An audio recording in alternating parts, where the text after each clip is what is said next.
saja. Boleh, silakan duduk. Kasih. Iya, iya. Ibu di sini ya. Bu. Oke. Ya, gimana nih kabarnya Mbak Fani? Baik Bu. Baik. Alhamdulillah baik. Oke. Dari mana nih tadi? Dari kampus Bu. Oh, dari kampus. Ada mata kuliah apa? Mata kuliah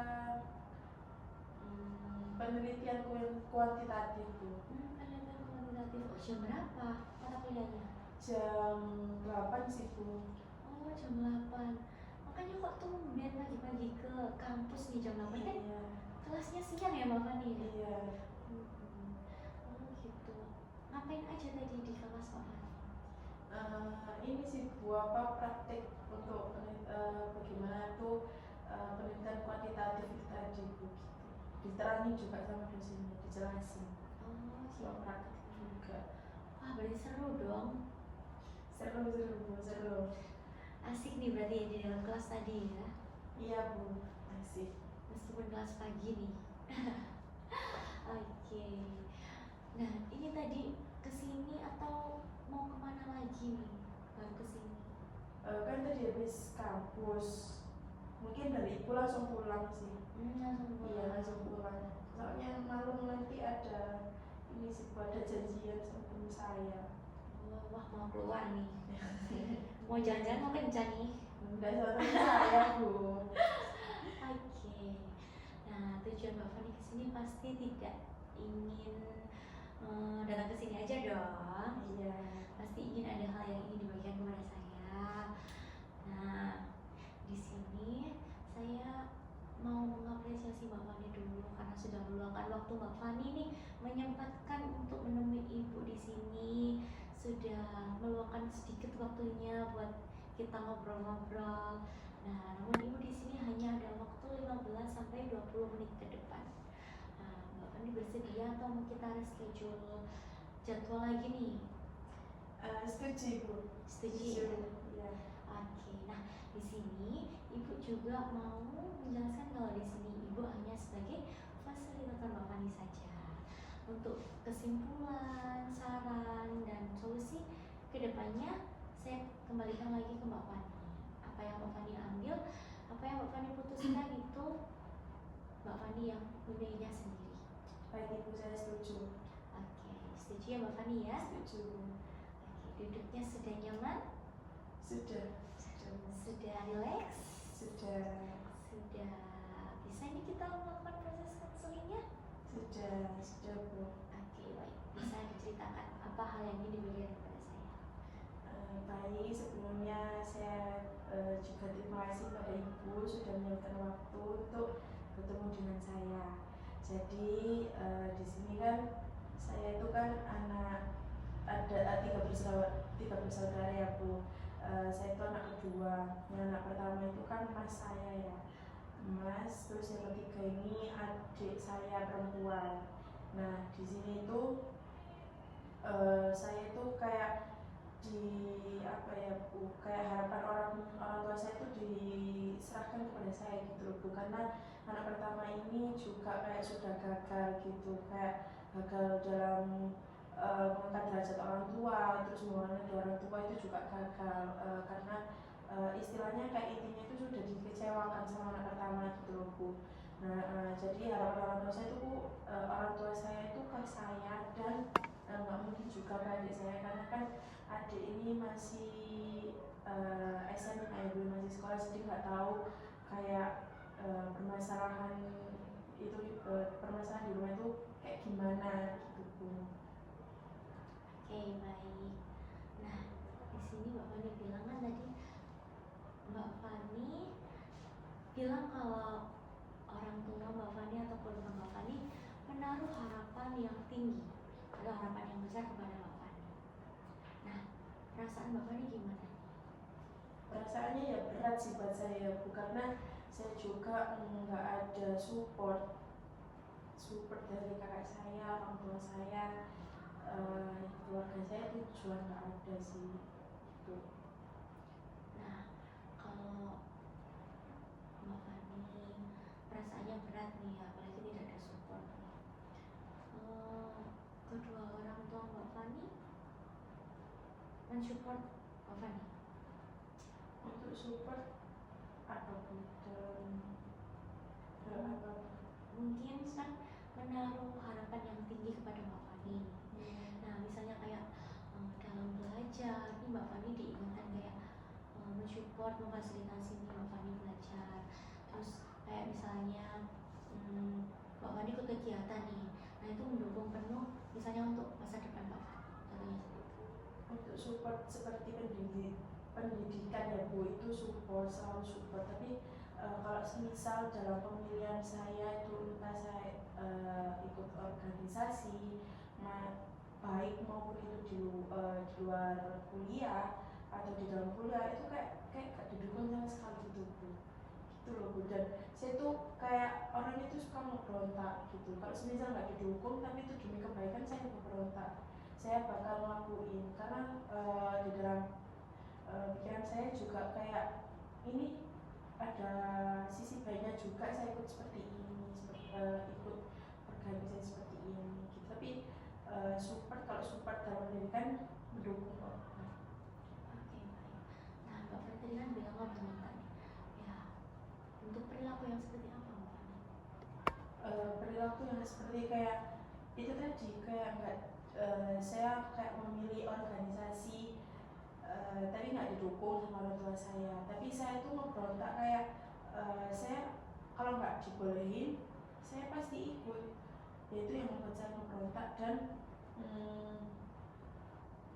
kayak nggak didukung gitu Bu. Dan tapi saya tuh kayak ngejelasin gitu loh Bu, dalam organisasi itu kayak gini, ini tuh menyangkut sama kuliah yang nantinya itu dapat poin gitu Bu. Saya ngejelasin juga, terus nantinya itu juga sedikit demi sedikit ada dukungan, dukung. Tapi akhir-akhirnya juga kayak nggak dukung lagi gitu Bu. Oke, berarti mungkin jadi sebelumnya pernah mendukung terus tidak mendukung lagi. Iya. Begitu. Nah, itu Mbak Fani kayak merasa itu sejak kapan? Kalau mau dukung gitu sih sejak mulai kuliah ya Bu, kayak gitu. Lalu mungkin yang ngerasa nih, yang mensupport Mbak Fani, mungkin yang bisa dibilang lebih dekat atau dari mungkin kayaknya tadi kan tidak mendukung terlalu ya. Nah, itu yang paling mensupport siapa? Kalau untuk support itu kan dari keluarga itu juga nggak ada ya. Bude saya sih Bu untuk support itu. Kalau keluarga itu support sih, supportnya itu kayak gini, kayak apa ya, itu pilihanmu sendiri. Kalau semisal ada apa-apanya, kayak ada konsekuensinya, ya udah kamu jalan sendiri aja. Orang tua tidak melarang, itu pilihanmu sendiri gitu Bu. Oke, Mbak. Nah, jadi di sini Mbak Fani lebih dekat sama budenya Mbak Fani. Iya betul Bu. Itu dari kecil atau udah beberapa tahun kemarin? Kalau itu sih mungkin semenjak SMA Bu, baru dekat dengan bude saya itu SMA kelas 3 kayaknya ya, kelas 3. Nah, di sini Mbak Fani kan tadi juga bilang ya lebih dekat sama budenya Mbak Fani dibandingkan sama orang rumah atau kedua orang tua Mbak Fani. Ini kedua orang tua Mbak Fani aja atau sama kakaknya Mbak Fani? Keduanya sih Bu. Keduanya. Oke. Nah, di sini kan kalau memang Mbak Fani tidak dekat nih, atau mungkin bisa dibilang tidak mensupport Mbak Fani penuh dalam hal apapun nih. Nah, itu pasti kan ada alasannya. Nah, kenapa? Kalau nggak deket sama orang tua kan istilahnya tertutup ya Bu. Ya. Kalau itu mungkin saya juga punya trauma di masa kecil ya. Itu kalau saya menyuarakan itu kayaknya nggak didengerin gitu loh Bu. Dan saya tuh punya trauma yang kayak kecilnya tuh nggak berani berbuat, yang akhirnya kalau kalau bergerak dikit takut salah, terus takut dihakimi. Itu mungkin juga kayak saya merasa tertutup, terus nggak mau terbuka sama orang tua, yang nanti takutnya itu dihakimi, disalahin kayak itu. Kalau dari kakak saya itu eh, mungkin karena semenjak ada masalah itu ya Bu, masalah apa? Masalah berat, itu berat banget kalau menurut saya. Bahkan orang tua saya itu kayak masalahnya itu berat. Mungkin semenjak itu nggak terbuka gitu. Berarti di sini kalau kakaknya Mbak Fani itu dekat sama orang tua? Bahkan nggak sama sekali. Nggak sama sekali. Nggak sama sekali. Berarti sama kayak apa yang dirasakan Mbak Fani? Iya benar Bu. Oke. Nah di sini kalau kakaknya Mbak Fani kenapa kok bisa tidak dekat sama orang tua Mbak Fani? Mungkin kakak saya punya trauma di masa kecil sama kayak saya.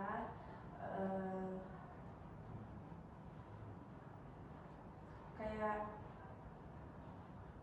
kakak saya itu selalu di apa ya, dalam hal kayak dikasari gitu sih, kayak main tangan gitu loh Bu. Nah itu pun bahkan waktu kecil kakak saya main kayak gitu, dan sampai kayaknya punya trauma yang sama kayak saya, bahkan nggak mau berbicara mungkin ya Bu, nggak mau menyuarakan, yang akhirnya kakak saya itu berani berbuat demi kayak ingin tenang gitu ya Bu, cari suasana yang tenang, terus yang buat dirinya tuh kayak bisa diterima gitu ya, yang akhirnya kakak saya ini kayak masalah itu tadi yang membuat masalah besar bagi orang tua saya, yang akhirnya merasa orang tua saya itu dikecewakan dengan kakak saya, mungkin itu sih Bu. Dan saya tahu cerita dari kakak saya seperti ini itu kecilnya itu gimana, itu dari bude saya, dan kayak istilahnya saya itu di sini yang tadi yang saya saya orang tua saya nggak ke saya, dan saya tahu kayak seluk beluknya keluarga saya itu seperti apa. Saya tahunya dari bude saya itu tadi Bu. Makanya bude saya itu juga mengharapin ke saya kalau semisal kamu pasti bisa mengharmonisir keluargamu. Kamu istilahnya kayak, maaf ya Bu, kayak kamu yang tahu gitu loh, tahu permasalahan keluarga. Kayak kamu di sini tuh kamu tuh kuliah berpendidikan, kamu yang tahu semuanya, dan kayak istilahnya itu waras gitu loh Bu, kayak seperti itu. Oke, baik. Nah, di sini sebelumnya Mbak Fani ada usaha buat mengatasi permasalahan ini? Untuk usaha itu saya coba mendekatkan, kayak merangkul keluarga saya itu. Saya kan juga ingin, harapan saya itu saya juga punya tujuan sih Bu. Tujuan saya itu pengen keluarga saya pencapaian, istilah pencapaian ya Bu. Saya itu pengen membahagiakan orang tua saya dulu, dan saya itu bisa mengharmonisir keluarga. Dan usaha saya itu pernah dimana saya itu kayak puasa ya Bu ya, puasa, dan di tepat di sahur, mau sahur itu saya itu masak. Saya itu pengen sahur itu bareng, pengen ngerasain kayak sahur bareng, makan bareng sama keluarga, meskipun nggak lengkap kan, karena saya adik saya ini mondok, jadi ya udah nggak apa-apa itu berempat. Tapi kok yang ngumpul ini cuma berdua ya, ayah sama ayah sama saya aja. Ibu itu cuma ngambil makan, terus pindah tempat aja. Kalau kakak saya itu ya udah sih, kayaknya nggak mau sahur, orang ya udah gitu kan, nggak bisa maksa juga. Dan itu sih usaha saya Bu, tapi kok usaha saya itu saya lakuin terus setiap hari, tapi nggak ada perubahan. Itu kayak buat saya, hati saya itu kayak saya gagal nggak ya, saya pokoknya saya overthinking gitu loh Bu, saya bisa nggak ya harmonis keluarga yang seperti ini gitu. Oke. Nah, di sini berarti usaha Mbak Fani sudah melakukan usaha ya, tapi namun gagal. Dan Mbak Fani masih terus overthinking. Kalau Mbak Fani takut usaha Mbak Fani atau harapan yang ditaruh penuh keluarga Mbak Fani, bahkan orang yang dekat sama Mbak Fani termasuk keluarga Mbak Fani itu, agar Mbak Fani bisa berhasil. Iya Bu. Oke, baik. Oke, nah Mbak Fani, di sini Mbak Fani pasti memiliki tujuan, ya kan? Nah, tujuan Mbak Fani untuk melakukan proses konseling pada hari ini apa? Untuk tujuan itu saya ingin saya merubah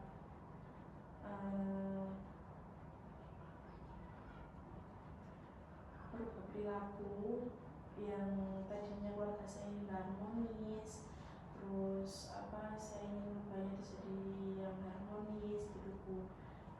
Dan saya itu kalau semisal ya Bu ada masalah sama keluarga saya ini kayak ngeberontak gitu Bu. Oke. Nah, dari sekian tujuan Mbak Fani, apa tujuan perubahan yang ingin sekali Mbak Fani capai? Untuk tujuan yang ingin saya capai itu perilaku ini sih Bu, tadi kan saya kan kalau ada masalah kan berontak sama orang tua saya. Nah berontaknya itu dalam hal kayak semisal keluarga saya ini kalau semisal bertengkar lah ya,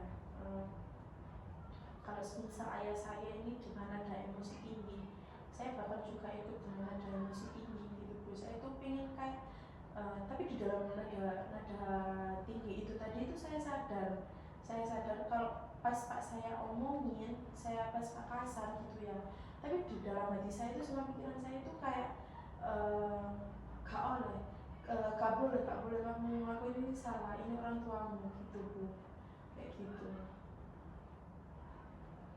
Jadi saya ingin merubahnya dari situ. Oke, baik. Nah, di sini Mbak Fani kan bilang tadi ya, kayak ngeberontak apalagi saat bilang kalau dengar nada tinggi ke nada tinggi. Nah, setelah Mbak Fani bilang nada tinggi kepada bahkan orang tua Mbak Fani ya ini, nah apa yang Mbak Fani rasakan? Ya rasanya setelah ngomong gitu tadi, bilang gitu tadi, ya sebagai anak ya kecewa gitu loh Bu, itu orang tuamu kok kamu kayak gitu, kecewa kenapa, kayak nyesel gitu loh Bu.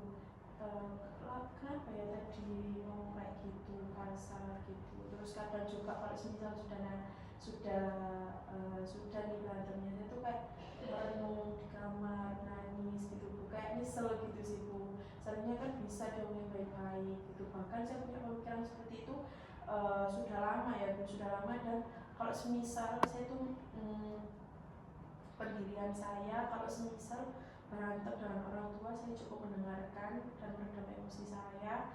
Tapi terus Pak berantem lagi, itu nggak bisa ke kontrol gitu Bu. Nggak ada emosi, nggak ada yang mau ngalah sih istilahnya kayak gitu Bu. Oke, baik. Nah, berarti di sini Mbak Fani kalau dengar emosi apalagi orang tua saat bilang ikut emosi ya. Nah, itu pada di keluarga aja atau di semua orang yang mungkin bisa dibilang saat bertengkar sama Mbak Fani? Di keluarga aja sih Bu. Di keluarga aja. Tapi ya ini Bu, kalau semisal ya di dalam rumah itu kayak nggak harmonis. Tapi pas waktu di luar itu saya itu bisa ngerangkul gitu Bu. Kenapa kok di dalam rumah itu nggak bisa ngerangkul saya? Tapi kalau di luar saya itu bisa ngerangkul. Entah itu dari ayah saya rangkul, saya tawarin makan, tawarin ini itu, saya itu bisa ngerangkul kayak gitu Bu. Berarti di sini kalau dalam kondisi di dalam rumah aja ya, Mbak Fani belum bisa merangkul. Tapi kalau sudah di luar rumah, Mbak Fani bisa merangkul. Iya rasanya dari dulu emang atau dari awal aja?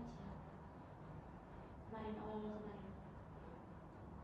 Dari SMA sih, SMA mengajak ke kuliah itu ya, mungkin semester awal gitu. Itu Mbak Fani ngerasa kayak gitu? Iya, bahkan saya tuh semester awal mulai kuliah itu saya tuh berani ngeberontak gitu, bukan bukan ngelawan ya sih, bukan kalau misal saya benar ya saya omongin, kalau saya nggak benar ya udah saya diem. Dan bahkan saya kayak ngerasa apa ya, orang kalau semisal berantem nih kan, saya kan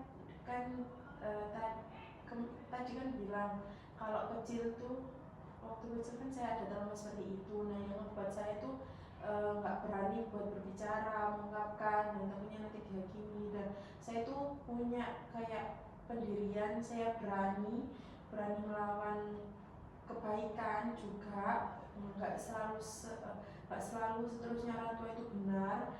Saya tuh mulai ngeberontak itu ya waktu kuliah ini aja sih Bu, waktu kuliah. Berarti sebelum-sebelumnya Mbak Fani nggak pernah ngeberontak? Enggak, diem gitu aja Bu. Bahkan kalau baiknya pun kalau misalnya saya benar ya udah saya diem aja gitu. Kan sebelumnya Mbak Fani diam nih, terus tiba-tiba ngeberontak pada saat kuliah, bahkan memasuki semester awal. Itu kan pasti Mbak Fani ngeberontak ada alasannya. Kenapa? Alasannya ya nggak selamanya nggak selamanya orang tua saya selalu benar. Saya kayak ada dukungan dari budaya saya juga itu, kamu pasti bisa mengubah keluarga menjadi baik. Ya mungkin dari situ saya ngeberontak itu, mungkin saya berani berbuat kayak nggak mungkin saya diem aja gitu. Itu sih Bu. Tapi dengan ngeberontak, apakah Mbak Fani lebih baik menurut Mbak Fani? Baiknya Dari segi pengubahan yang Mbak Fani maksud tadi. ngeberontaknya ini bukan yang kasar ya Bu ya, kayak ngeberontaknya demi kebaikan ya Bu. Ada sedikit perubahan sih. Ada sedikit perubahan. Tapi itu perubahan yang seperti itu dan dari perilaku yang Mbak Fani lakukan, itu menurut Mbak Fani itu hal yang baik atau bahkan sebaliknya?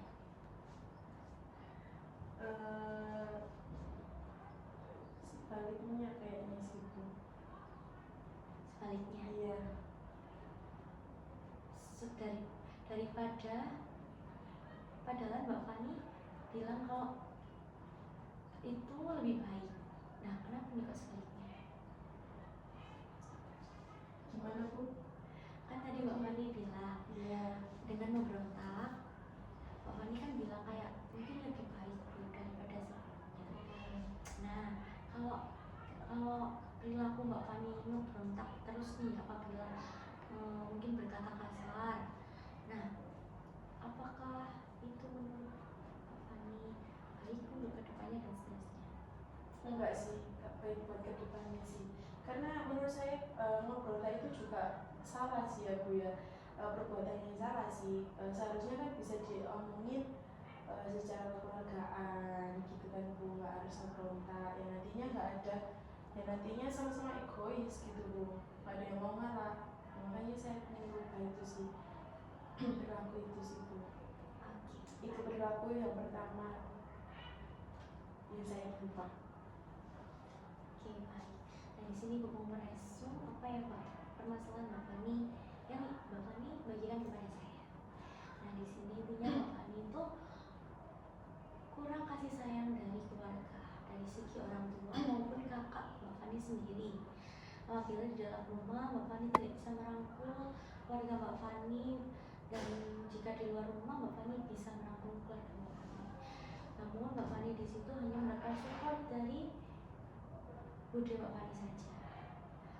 Teman-teman Mbak Fani juga support sebagian saja.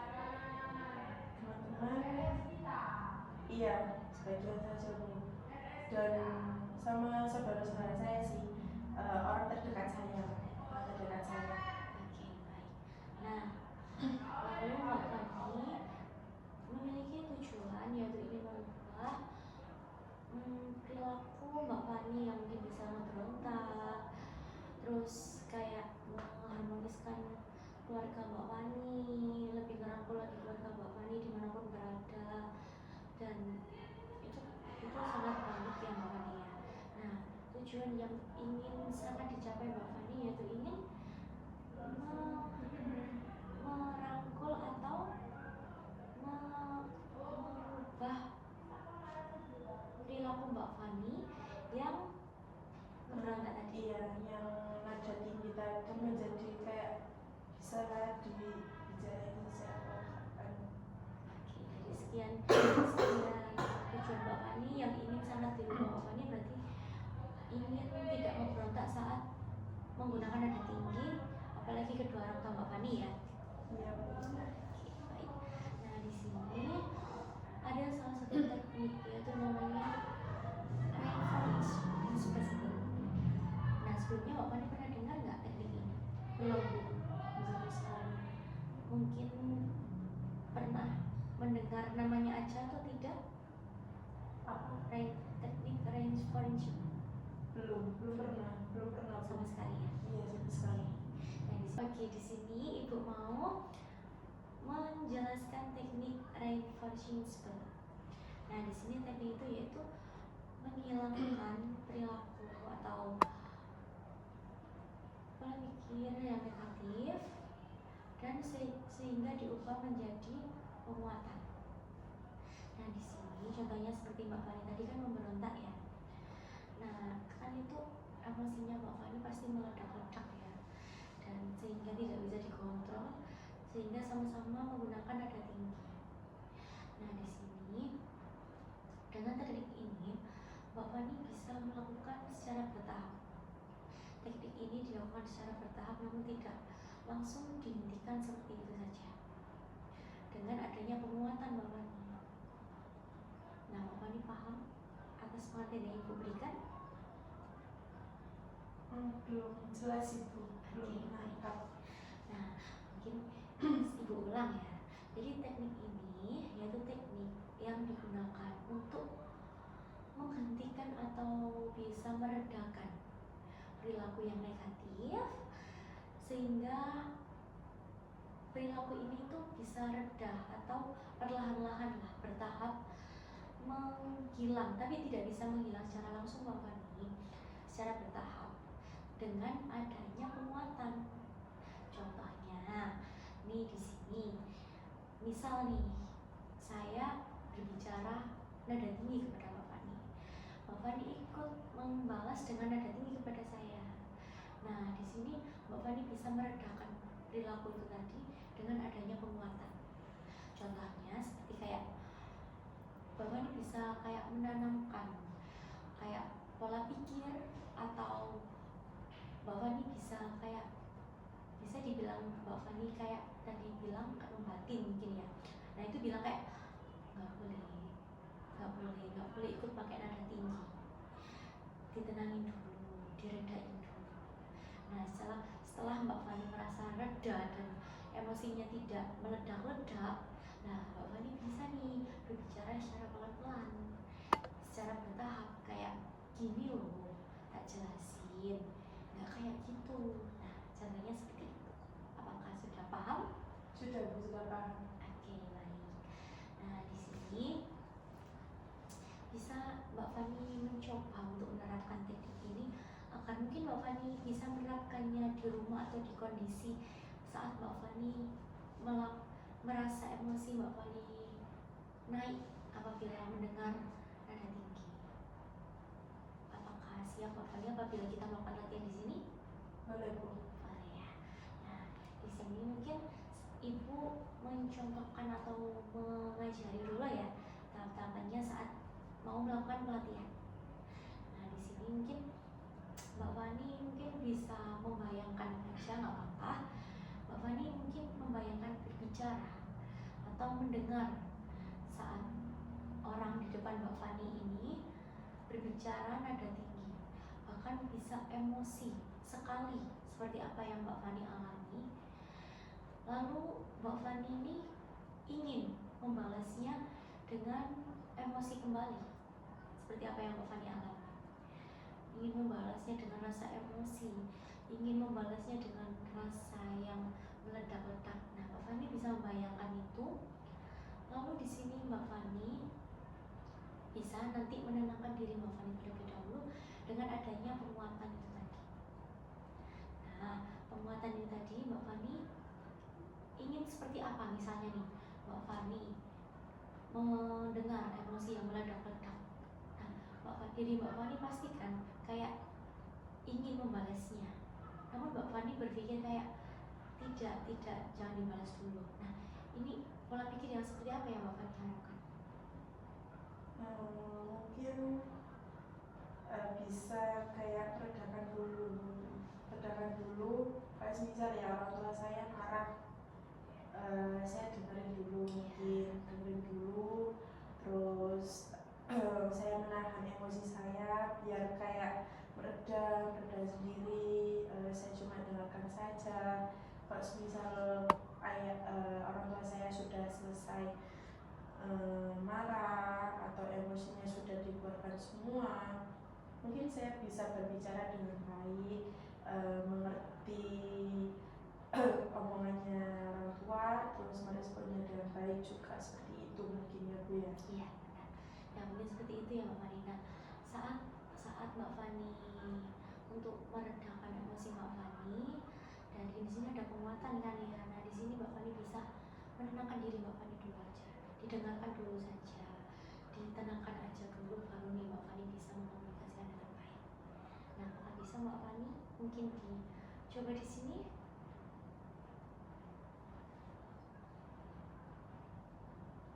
Iya Bu. Gimana? Kalau Mbak Fani bersedia tidak apa-apa, kalau tidak bersedia juga tidak apa-apa. Namun ini demi kebaikan Mbak Fani. Apabila Mbak Fani bisa terapkan lah apabila terjadi di kedepannya ya, saat emosi Mbak Fani meledak-ledak. Tapi di sini Mbak Fani sudah mengerti tahap-tahapannya tadi? Sudah. Saya harus meredamkan emosi saya dulu. Tidak mau dicoba saja? Boleh ya Bu. Biar Mbak Faninya tidak bingung saat proses di rumah nanti. Iya, nggak apa-apa, saya coba aja. Iya, coba, lebih baik coba ya Bu ya. Iya, Boleh. Iya, boleh. Oke, sudah tenang, sudah nyaman ini? Sudah ingin mau mencoba? Sudah Bu. Oke, boleh nih Mbak Fani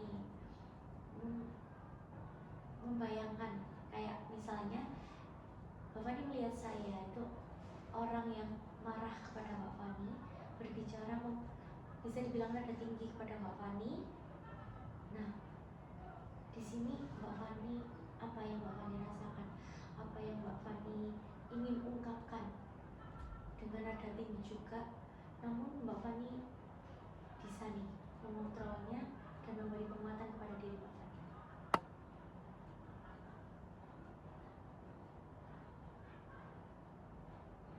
Ini saya bilang ya Bu ya, apa gimana?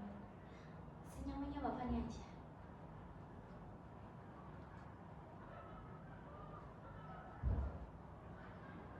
Mungkin saya dulu saya itu sudah marah.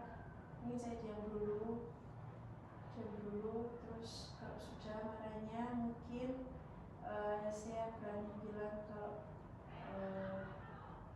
apa sih yang membuat permasalahan ini jadi panjang, terus kenapa ayah kok selalu emosi atau dengan nada tinggi, terus kan bisa juga dibicarakan baik-baik, seperti itu. Iya Mbak Fani. Nah, oke, baik. Gimana nih perasaan Mbak Fani nih? Cukup lega sih Bu, dan tahu solusi gimana biar saya tuh nggak marah dengan nada tinggi juga. Oke, baik. Nah, di sini Mbak Fani kan sudah tahu nih ya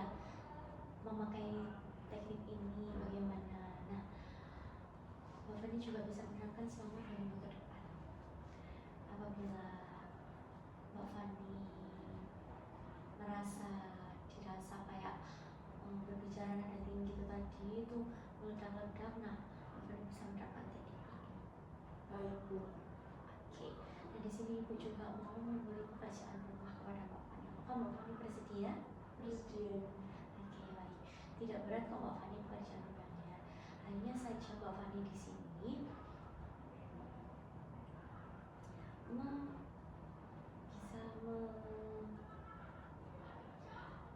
melakukan hal positif atau menuliskan ya Mbak Fani.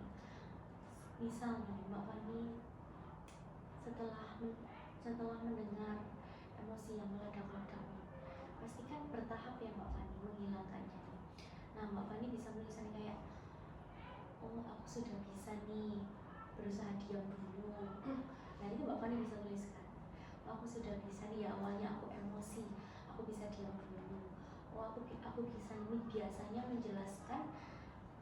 menjelaskan pakai nada tinggi juga, aku bisa menjelaskannya pakai, bisa diobrolin baik-baik. Nah Mbak Fani tuliskan aja kayak apa hal yang misalnya yang sebelumnya Mbak Fani lakukan, kayak misalnya sebelumnya memberontak ikut nada tinggi, itu kan Mbak Fani tulis aja sebelumnya ikut menggunakan nada tinggi. Lah untuk pengubahannya atau penguatannya Mbak Fani yang dirasakan sudah bisa berbicara dengan baik, berbicara dengan baik.